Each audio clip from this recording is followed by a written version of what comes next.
Léa Salamé face au dilemme de sa carrière, France Télévisions ou BFM TV.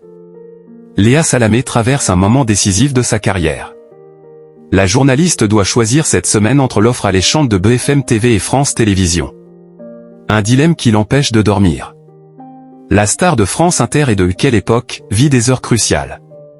Entre les propositions dorées de Rodolphe Saadé et la fidélité au service public, la journaliste de 45 ans doit trancher cette semaine. Léa Salamé traverse actuellement la période la plus délicate de sa carrière. Selon les informations dévoilées par Le Parisien ce samedi 14 juin 2025, la journaliste serait en train de choisir entre BFM TV et France Télévisions pour la rentrée. Une situation qui la plonge dans un stress profond, au point qu'elle n'endort pas la nuit, confie un proche dans les colonnes du quotidien.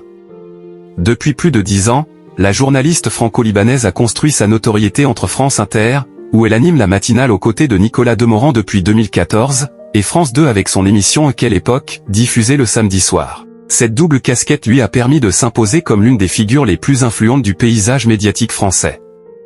Mais aujourd'hui, ce savant équilibre vacille.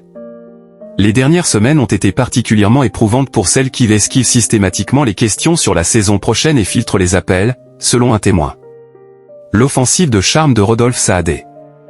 Le nouveau propriétaire de BFM TV ne recule devant rien pour convaincre Léa Salamé de rejoindre ses rangs. Dès l'hiver dernier, Rodolphe Saadé a personnellement approché la journaliste avec une proposition hors norme, un late show quotidien en prime time qu'elle produirait elle-même, à la manière de David Pujadas sur LCI.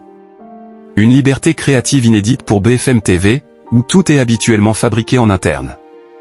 L'aspect financier de cette proposition fait également beaucoup parler. Les chiffres les plus fous circulent, affirme une source proche du dossier, évoquant des montants à 6 chiffres mensuels. Pourtant, malgré ce pont d'or mis sur la table, la journaliste aurait décliné l'offre il y a une dizaine de jours, selon un cadre cité par Le Parisien. Mais l'affaire ne serait pas totalement enterrée, car Saadé est revenu à la charge récemment, souffle un journaliste en interne. Sa place est sur le service public, affirme un cadre du groupe, déterminé à la conserver. Cette proposition du journal télévisé représente un défi particulier pour Léa Salamé, qui a toujours maintenu que le JT ne la fait pas rêver. Elle avait déjà refusé ce poste par le passé, privilégiant des formats plus libres et créatifs. La journaliste, ennemie de Laurent Ruquier, a promis à ses employeurs une réponse définitive en début de semaine prochaine, il n'y a donc plus à attendre pour connaître la décision de la journaliste.